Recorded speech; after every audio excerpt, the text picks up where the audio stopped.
term otaku was originally a blanket term and referred to people with a deep passion for a specific interest or subject. Over time, it had evolved to describe a subculture of people who are highly devoted to hobbies revolving around anime, manga, and video games. Similar to nerd culture here. If we want to understand the ways that art takes form in otaku culture, we need to understand the history. Starting with a brief history of manga. Although early forms of manga have been found as far back as the 12th century, the grandfather of manga is known as ukiyo-e. It is a genre of Japanese art that was popular through the Edo period with all different types of people from emperors to common folk due to the ability to mass-produce the pieces. The term ukiyo-e translates to pictures of the floating world and refers to paintings that depicted scenes from everyday life, landscapes, kabuki theater, historical tales and folklore. Famous ukiyo-e artists include Katsushika Hakuzai, known for The Great Wave of Kanagawa, and Yutagawa Hiroshige, renowned for his series 100 Famous Usuido.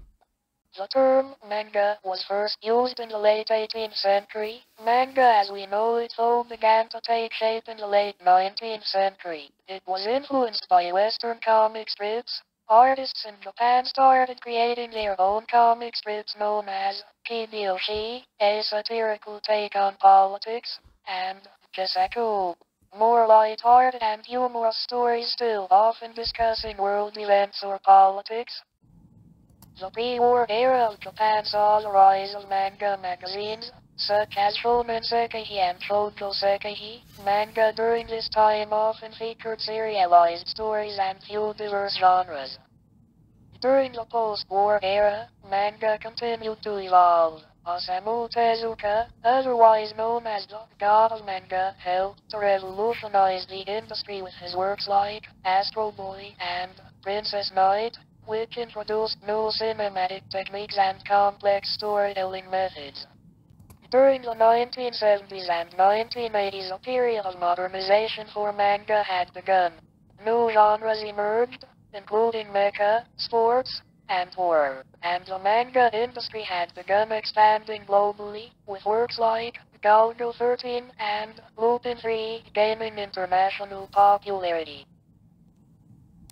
Through the 1990s and 2000s, the industry saw diversification of genres and themes, as they began to cater to a much wider audience. With the rise of the internet and digital technologies, manga had further expanded, leading to the global popularity we see today. The history of anime can be traced back to early 20th century Japan, where artists experimented with animation techniques influenced by Western animation studios like Disney. The post-war era saw the rise of Japan's animation industry, with the release of films like Momotaro, Sacred Sailors, which was one of the first feature-length animated films in Japan. The 1960s and 1970s marked the transition of anime from film to television.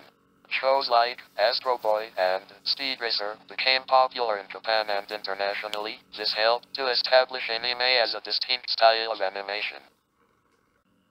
During the 1980s to 1990s, Japan saw a resurgence in anime movie studios like Studio Ghibli. These studios helped with the globalization and rapidly growing popularity of anime. The 2000s and beyond have seen a surge in the popularity of anime, both in Japan and internationally. Shows like Naruto and Attack on Titan have developed large international fan bases, and streaming platforms like Crunchyroll and Netflix have made anime so much more accessible and enjoyable than before. Otaku Fancreations, also known as fanworks, encompass a wide range of creative expressions by fans, including fanfiction, fan art, and cosplay. These are often inspired by existing manga and anime. Fanworks have a long history in Japan, with early examples dating back to the 1970s and 1980s. The rise of the internet in the 1990s and 2000s significantly expanded the reach and influence of fan creations. Online communities allowed fans to easily share their work with a global audience. leading to the growth of fan culture outside of Japan. Today, fan creations are an integral part of anime and manga fandom, with fans worldwide creating and sharing their interpretations of their favorite series and characters. These demonstrate the passion and creativity of fans and also contribute to the ongoing evolution and development of otaku culture. After that brief history lesson, we can begin to talk about the audiences and accessibility of anime, manga, and the artistic side of otaku culture. Manga and anime have many genres today. Theirs is always something from everyone. Age-based genres are the biggest demographic dividers. There is Count of Momoke, which focuses on simple stories for young children. Shonen, which focuses on stories for young boys and men with strong focuses on friendship and perseverance. Shoujo, which focuses on stories for young girls and women and has a focus on relationships and personal growth. Seinen, which is aimed at adult men and focuses on mature and complex narratives with themes of drama and action. And finally, Koizei, which is targeted at adult women and often has very nuanced and mature storytelling with themes such as adult life, careers and romance. There are many story-specific genres as well, such as Isekai, which has the main character leaving their normal life for one of fantasy. Mecha, which is often futuristic and involves giant robots controlled by humans. Slice of life, which details the mundane experiences of the characters and is more realistic. And fantasy, which is a story where there is magical and adventurous elements. The stories of others in fancy production studios and the stories of our peers are more accessible than ever before. Online streaming platforms like Crunchyroll, Funimation, Netflix, and YouTube allow us to quickly access and watch an ever-expanding library of content without leaving the comfort of our home, and oftentimes for much cheaper than if you were to purchase a DVD copy of your favorite anime.